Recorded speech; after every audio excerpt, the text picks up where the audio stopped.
안녕하세요. 여러분에게 세계 속 한국의 위상을 전해드립니다. 오늘은 매우 특별한 이야기를 준비했습니다. 영국 케임브리지 대학교의 노벨상 후보로 지명된 엘리자베스 콜린스 교수가 350명의 글로벌 MBA 학생들 앞에서 펼친 충격적인 강의. 4차 산업혁명 시대의 대한민국이 왜 미래 산업을 선도하는 나라인지 분석한 그 현장. 지금 바로 시작합니다. 케임브리지 대학교 경영대학원 콜린스 교수가 강의실 중앙에 서서 질문했습니다.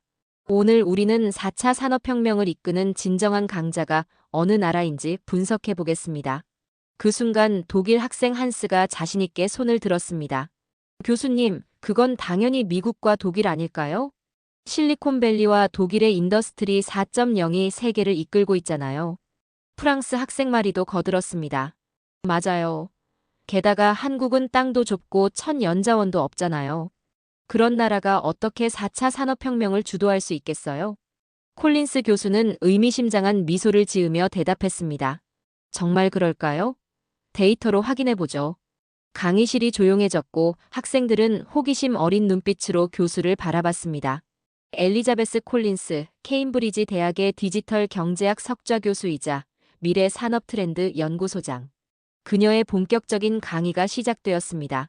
여러분이 의문을 가진 한국이 어떤 나라인지 데이터로 살펴보겠습니다. 콜린스 교수는 학생들을 응시하며 첫 번째 슬라이드를 보여주었습니다. 글로벌 디지털 트랜스포메이션 인덱스 2025라는 제목 아래 다양한 지표가 나열되어 있었습니다. 디지털 혁신 속도 1위 한국, 2위 에스토니아, 3위 싱가포르. 디지털 인프라 완성도 1위 한국, 2위 덴마크, 3위 핀란드. 5G 네트워크 확산도 1위 한국, 2위 중국, 3위 일본. 학생들 사이에서 놀라움의 웅성거림이 들렸습니다. 보시다시피 디지털 전환의 핵심 지표에서 대한민국이 세계를 선도하고 있습니다. 왜 그런지 아십니까? 콜린스 교수의 목소리가 강의실에 울려 퍼졌습니다. 디지털 트랜스포메이션은 단순한 기술 채택이 아닙니다. 전 사회적 변화, 문화적 수용성, 그리고 정부와 기업의 과감한 투자가 필요합니다. 한국은 이 세 가지를 모두 갖춘 거의 유일한 국가입니다. 화면이 전환되며 한국의 주요 도시와 농촌 지역을 연결하는 디지털 인프라 지도가 나타났습니다. 한국은 땅이 작다는 것을 약점이 아닌 강점으로 전환했습니다. 전 국토를 초고속 네트워크로 완벽하게 연결했죠. 이건 미국이나 중국 같은 대국은 10년이 지나도 달성하기 어려운 과제입니다. 미국 학생 제시카가 손을 들었습니다. 하지만 교수님, 미국의 애플, 구글, 테슬라가 있잖아요. 좋은 질문입니다. 거대 테크 기업들은 중요합니다. 그러나 4차 산업혁명의 진정한 힘은 기업 몇 개가 아니라 전체 산업 생태계의 디지털화에 있습니다. 콜린스 교수는 다음 슬라이드를 보여주었습니다. 스마트 팩토리 도입률이라는 제목 아래 국가별 비율이 보였습니다. 스마트 팩토리 도입률 2025년. 한국 37%, 독일 32%, 일본 29%, 미국 15%. 한국은 전통 제조업의 디지털 전환에서도 독일을 앞섰습니다. 삼성, 현대, LG 같은 대기업뿐 아니라 중소기업까지 스마트 팩토리를 도입하고 있어요. 작은 나라가 가진 또 다른 강점은 결정이 빠르고 전국적 확산이 용이하다는 것입니다. 화면에 한국의 스마트 공장 내부가 클로즈업 되었습니다. 로봇과 AI가 제품을 만들고 작업자들은 태블릿으로 전체 생산 과정을 모니터링하고 있었습니다. 더 놀라운 것은 이 기술을 개발한 국가이면서 동시에 가장 먼저 전면 도입한 국가라는 점입니다. 한국은 기술 개발과 도입에 간극 없이 이론을 곧바로 현실화합니다. 한스는 여전히 의구심을 품은 표정이었습니다. 콜린스 교수는 계속했습니다. 자, 이제 4차 산업혁명의 핵심인 반도체 산업을 살펴봅시다. 화면에 시스템 반도체 메모리 반도체 글로벌 점유율 2025라는 자료가 나타났습니다. 메모리 반도체 1위 삼성전자 한국 43%, 2위 SK하이닉스 한국 29%, 3위 마이크론 미국 20%. 시스템 반도체 1위 TSMC 대만 53%, 2위 삼성전자 한국 32%, 3위 인텔 미국 7%. 메모리 반도체 시장은 한국 기업이 70% 이상을 장악하고 있습니다. 그리고 놀랍게도 시스템 반도체 분야에서도 삼성이 급속도로 성장해 2위로 올라섰죠. 2023년만 해도 15%였던 점유율이 2년 만에 2배 이상 증가했습니다. 콜린스 교수는 역사적 맥락을 설명했습니다. 1997년 아시아 금융위기, 2008년 글로벌 금융위기 때 대부분의 기업들이 투자를 축소했지만 한국 기업들은 오히려 과감한 투자를 단행했습니다. 이런 역발상 전략이 오늘날 세계 1위 자리를 만들어냈습니다.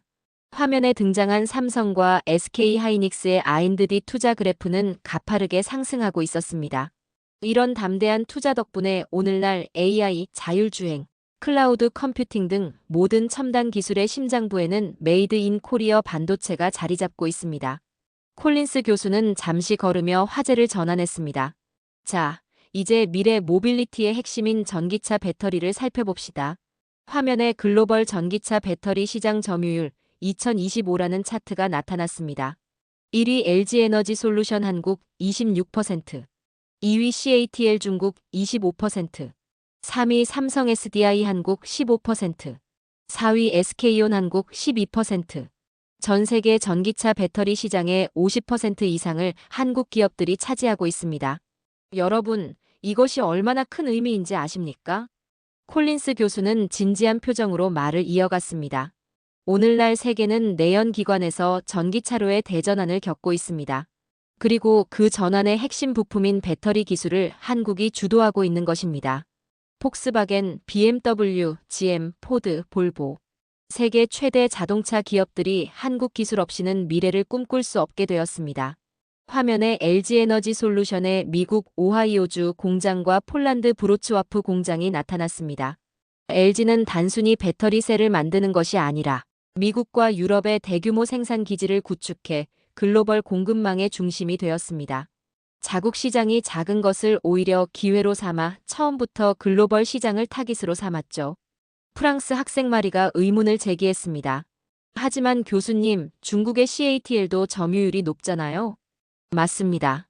CATL은 중국 내수 시장의 강점을 활용해 높은 점유율을 유지하고 있어요. 하지만 핵심 기술 특허수, 차세대 전고체 배터리 개발 속도, 글로벌 자동차 기업들의 협력 선호도에서는 한국 기업들이 앞서고 있습니다. 콜린스 교수는 다음 슬라이드를 보여주었습니다. 전기차 배터리 특허 등록 건수라는 자료였습니다. 1위 LG에너지 솔루션 2487건, 2위 삼성 SDI 2013건, 3위 CATL 1156건, 4위 파나소닉 989건. 이것이 미래 기술 경쟁력의 지표입니다. 특히 차세대 전고체 배터리 분야에서 한국은 일본과 양강 구도를 형성하고 있어요. 콜린스 교수는 화제를 다시 전환했습니다. 이제 AI와 디지털 헬스케어 분야를 살펴봅시다. 화면에 등장한 슬라이드는 글로벌 AI 의료 영상 진단 정확도 평가였습니다. 1위 루닛 한국 96.3%, 2위 구글 헬스 미국 94.2%, 3위 IBM 왓천 헬스 미국 93.1%. 한국의 스타트업 루닛은 세계 최고 수준의 의료 AI 기술을 보유하고 있습니다.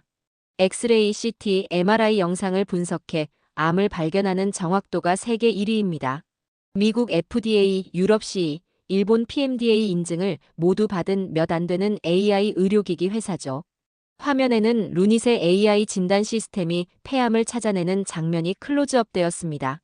이 기술은 의사의 암 진단 정확도를 20% 이상 높이고 진단 시간을 절반으로 줄였습니다. 300개 이상의 글로벌 병원에서 이미 도입했죠. 중국 학생 리웨이가 질문했습니다. 그런데 교수님, 중국도 AI 의료 분야에 엄청난 투자를 하고 있어요. 왜 한국이 더 앞서 있나요? 중요한 질문입니다. AI 기술 자체는 여러 나라가 개발할 수 있습니다. 그러나 한국의 차별점은 세계 최고 수준의 의료 데이터와 디지털 헬스케어 시스템의 결합에 있습니다. 화면이 전환되어 한국의 스마트 병원 내부가 나타났습니다. 환자들은 키오스크에서 체크인하고 의사는 태블릿으로 진료하며 로봇이 약을 조제하고 있었습니다.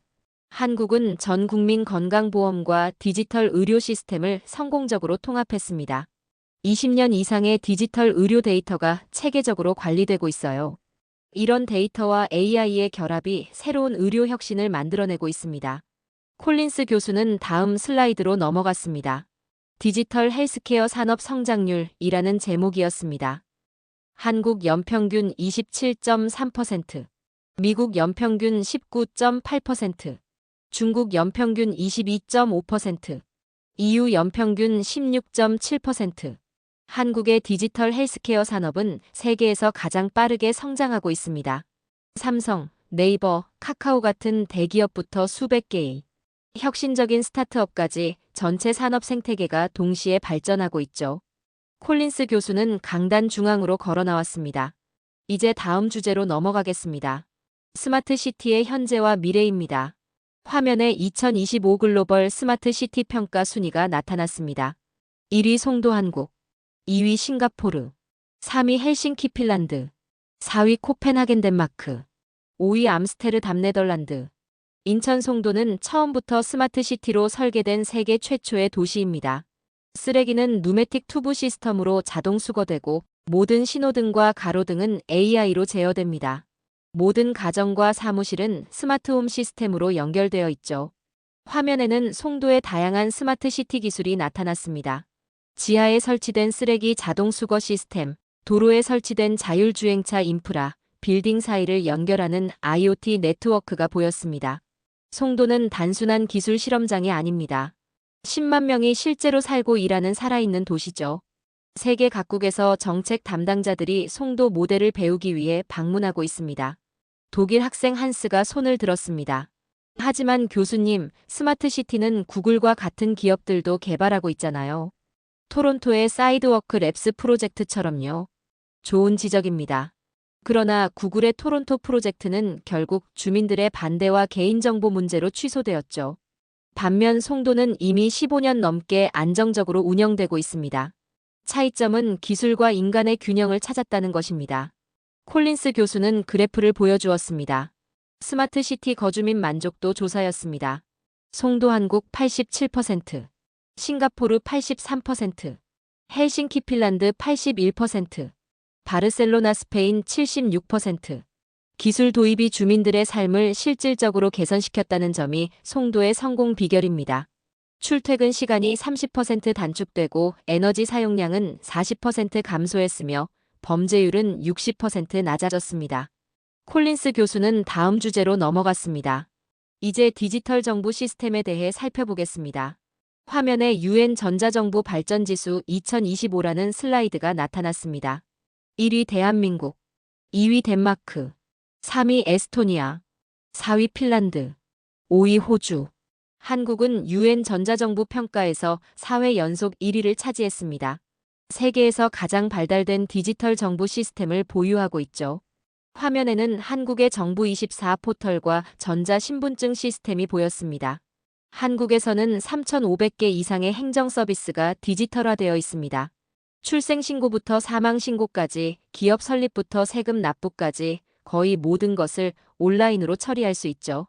미국 학생 제시카가 놀라서 물었습니다. 모든 서비스가 디지털화되었다고요? 종이 서류나 직접 방문이 필요 없나요? 필수적인 경우를 제외하면 거의 모든 것이 디지털로 처리됩니다. 한국 국민은 연간 평균 56시간을 행정 처리에 절약하고 있어요. 이것이 국가 생산성에 미치는 영향은 엄청납니다. 콜린스 교수는 다음 슬라이드를 보여주었습니다. 디지털 정부 경제적 효과였습니다. 행정비용 절감 연간 9조 원, 국민시간 절약 가치 연간 16조 원, 기업 생산성 향상 GDP 1.2% 증가 효과. 디지털 정부는 단순한 편의 이상의 가치를 창출합니다. 한국은 이러한 디지털 전환을 통해 경제 전체의 생산성을 높였습니다. 콜린스 교수는 미소를 지으며 말했습니다. 여러분, 이런 디지털 정부 시스템이 왜 중요한지 아십니까? 코로나19 팬데믹 때 한국이 얼마나 빠르게 대응했는지 기억하시나요? 화면에는 한국의 코로나19 대응 시스템이 나타났습니다. QR 체크인, 역학조사 앱, 백신 예약 시스템 등이 보였습니다. 한국은 기존의 디지털 인프라를 활용해 2주 만에 전국적인 코로나 대응 시스템을 구축했습니다. 미국이나 유럽이 몇 달 걸려 만든 시스템을 2주 만에 구현했죠. 이것이 디지털 기반이 탄탄한 사회의 위기 대응력입니다. 콜린스 교수는 강단을 천천히 걸으며 다음 주제로 넘어갔습니다. 이제 4차 산업혁명의 핵심 인프라인 네트워크에 대해 살펴보겠습니다. 화면에 글로벌 인터넷 속도 N5G 보급률 2025라는 데이터가 나타났습니다. 인터넷 평균 속도 1위 한국 352mbps, 2위 싱가포르 285mbps, 3위 홍콩 267mbps, 8위 일본 196mbps, 12위 미국 151mbps, 5G 인구 커버리지 1위 한국 98.7%, 2위 중국 85.3%, 3위 일본 76.8%, 4위 미국 65.1%. 한국은 세계에서 가장 빠른 인터넷 속도와 가장 넓은 5G 커버리지를 자랑합니다. 제가 직접 서울 지하철에서 4K 영상을 스트리밍했는데 버퍼링이 전혀 없었습니다. 런던이나 뉴욕 지하철에서는 상상할 수 없는 일이죠. 화면에는 한국의 농촌 지역에서도 5G가 완벽하게 작동하는 모습이 나타났습니다.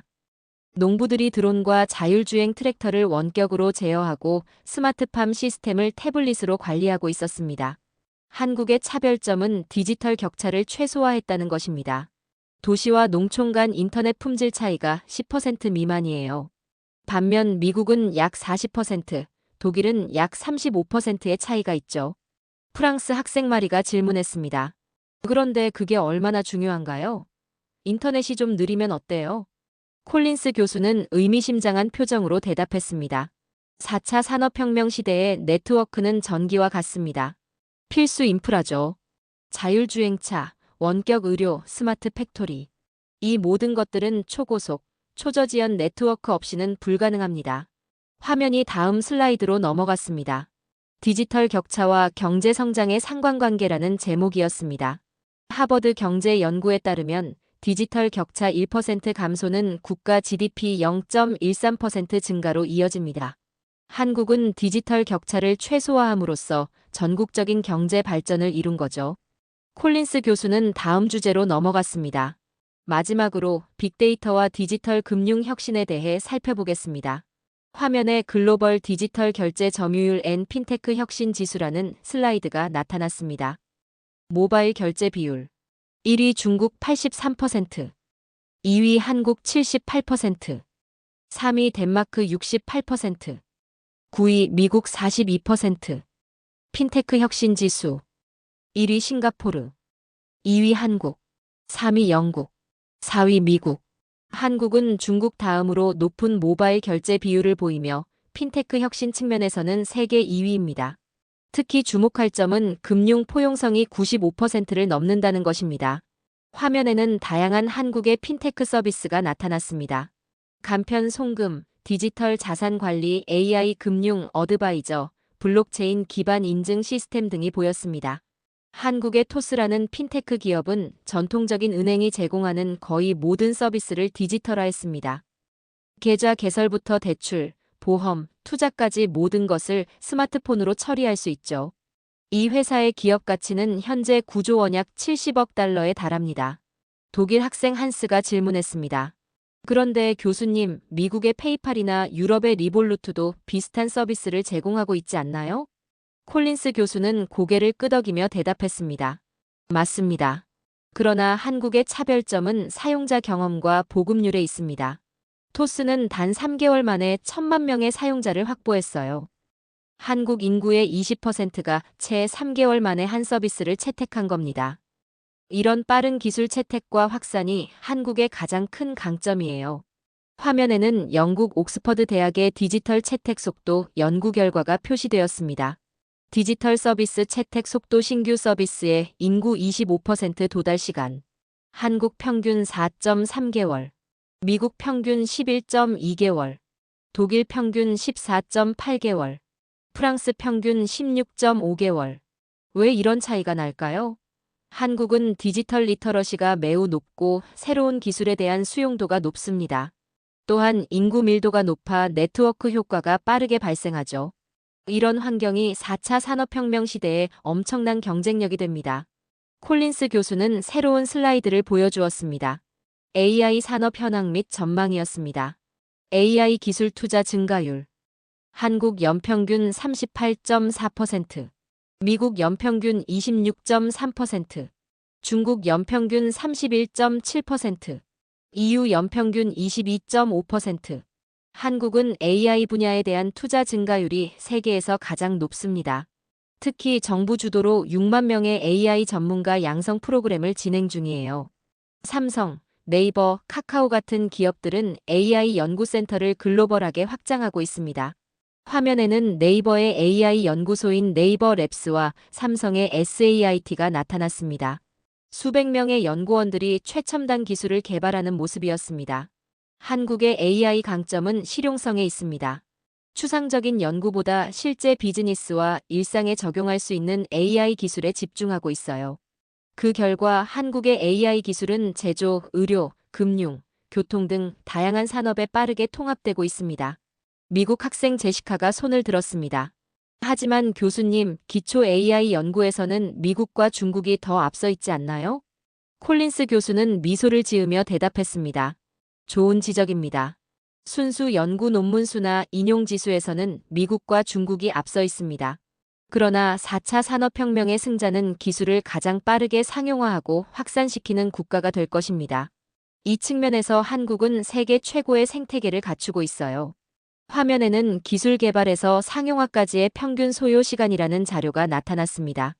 한국 1.7년, 미국 3.2년, 독일 3.5년, 일본 4.1년. 한국의 엄청난 경쟁력은 기술 개발과 상용화 사이의 간극을 최소화했다는 점입니다. 기술이 연구실에 머물지 않고 빠르게 시장으로 나오죠.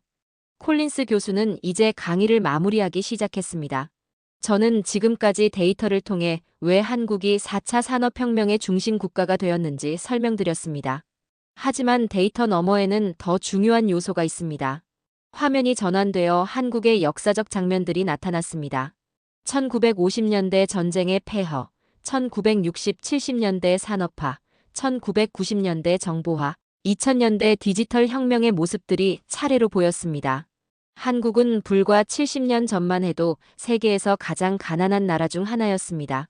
전쟁으로 모든 것을 잃었죠. 그런데 오늘 우리가 본 데이터는 그 나라가 이제 세계에서 가장 혁신적인 디지털 강국이 되었다는 것을 보여줍니다. 어떻게 이런 일이 가능했을까요? 콜린스 교수는 잠시 생각에 잠긴 듯 말을 이어갔습니다. 한국의 성공 비결은 위기를 기회로 바꾸는 능력에 있습니다. 연자원이 없었기에 인적 자원에 투자했고 내수 시장이 작았기에 처음부터 글로벌 시장을 겨냥했으면 각종 경제 위기 속에서도 미래 기술에 대한 투자를 멈추지 않았습니다. 화면에는 각종 국제 지표에서 한국의 순위 변화가 나타났습니다. 1960년 vs 2025년. GDP 순위 87위 10위. 1인당 GDP 달러 79달러 38,000. 수출 규모 세계 101위 7위. 특허 출원 거의 없음 세계 4위. R&D 투자 GDP 대비 0.2% 4.5% 세계 1위. 이것은 인류 역사상 가장 극적인 경제적, 기술적 도약 중 하나입니다. 한국이 보여준 이 압축 성장의 비결은 무엇일까요? 콜린스 교수는 강단을 천천히 걸으며 계속했습니다. 첫째, 교육에 대한 투자입니다. 한국은 GDP의 4.6%를 공교육에 투자하며 OECD 국가 중 고등교육 이수율이 가장 높습니다. 둘째, 디지털 인프라에 대한 과감한 투자입니다. 1990년대 말부터 광케이블 네트워크 구축에 국가적 투자를 단행했고 5G에서도 세계 최초 상용화를 이뤘죠. 셋째, 민관 협력 모델입니다. 정부가 방향을 제시하고 기업이 실행하는 효율적인 파트너십을 구축했습니다. 화면에는 한국의 주요 기술 정책과 기업들의 투자 현황이 나타났습니다. 마지막으로 가장 중요한 것은 위기를 기회로 바꾸는 전략적 사고입니다. 1997년 아시아 금융위기 때 한국은 디지털 인프라에 투자했고 2008년 글로벌 금융위기 때는 녹색 기술에 투자했으며 2020년 코로나 위기 때는 디지털 전환을 가속화했습니다. 콜린스 교수는 마지막 슬라이드를 보여주었습니다. 미래 트렌드와 한국의 위치라는 제목이었습니다. 4차 산업혁명 시대의 핵심 요소는 속도와 연결성입니다. 얼마나 빠르게 새로운 기술을 채택하고 얼마나 효과적으로 다양한 산업과 기술을 융합할 수 있느냐가 관건이죠.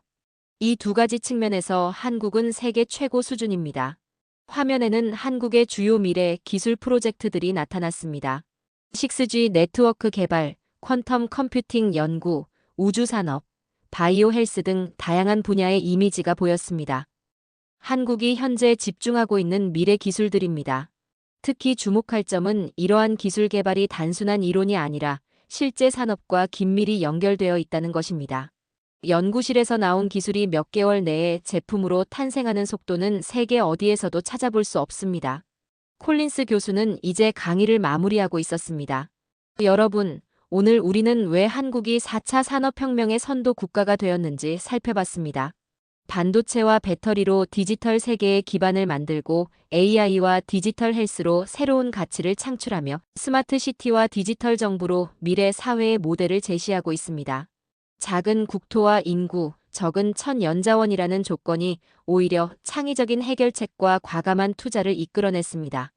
이것이 바로 한국의 4차 산업혁명 리더십의 핵심입니다. 강의실은 조용했습니다. 학생들은 깊은 생각에 잠겨 있었고 처음에 의문을 제기했던 한스와 마리도 고개를 끄덕이고 있었습니다. 콜린스 교수는 마지막 질문을 던졌습니다. 여러분, 이제 다시 물어보겠습니다. 4차 산업혁명을 이끄는 진정한 강자는 어느 나라일까요? 강의실에서 누군가 대답했습니다. 대한민국입니다. 콜린스 교수는 미소를 지으며 고개를 끄덕였습니다. 그렇습니다. 데이터가 그것을 증명하고 있습니다. 강의가 끝나고 학생들이 자리에서 일어나 박수를 치기 시작했습니다. 처음에 의문을 제기했던 한스는 콜린스 교수에게 다가가 질문했습니다. 교수님, 저는 독일 산업의 미래가 걱정됩니다. 우리가 한국으로부터 배워야 할 것은 무엇일까요? 콜린스 교수는 조용히 대답했습니다. 한국의 교훈은 명확합니다. 변화를 두려워하지 말고 적극적으로 수용하라는 것입니다. 디지털 전환은 선택이 아니라 생존의 문제입니다. 한국 기업들은 이 사실을 20년 전부터 받아들였습니다. 프랑스 학생 마리도 다가와 물었습니다. 한국의 성공이 단순한 운이 아니라면 다른 나라들도 그 성공을 복제할 수 있을까요? 물론입니다. 그러나 단순히 기술만 복제해서는 안 됩니다. 한국의 진정한 경쟁력은 변화에 대한 수용성, 과감한 투자, 그리고 민관의 효과적인 협력에 있습니다. 이러한 문화와 시스템을 함께 구축해야 합니다. 학생들은 각자의 생각에 잠겨 강의실을 나갔습니다. 그들의 표정에서는 새로운 시각으로 세계를 바라보기 시작했다는 것이 느껴졌습니다. 한국이라는 작은 나라가 어떻게 디지털 강국이 되었는지, 그리고 그것이 자신들의 미래에 어떤 의미를 가지는지 곰곰이 생각하는 듯 했습니다. 콜린스 교수는 창가에 서서 학생들이 떠나는 모습을 지켜보며 혼잣말처럼 중얼거렸습니다. 변화의 속도를 이해하는 자가 미래를 선도한다. 한국은 그것을 가장 잘 이해한 나라다. 안녕하세요. 오늘 영상 어떠셨나요?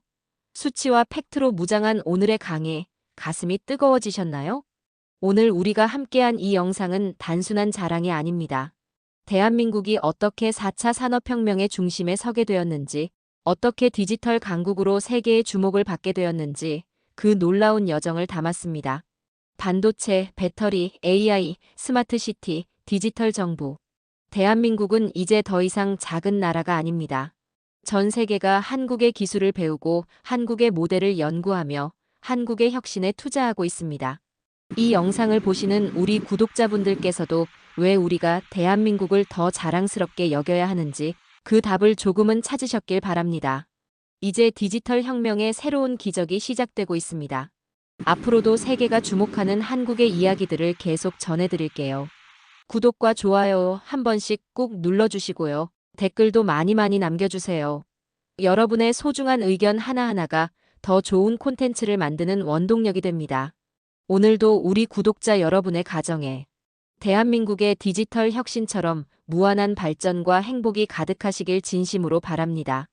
긴 영상 끝까지 시청해주셔서 정말 감사합니다. 내일은 더 놀랍고 자랑스러운 대한민국 이야기로 찾아뵙겠습니다.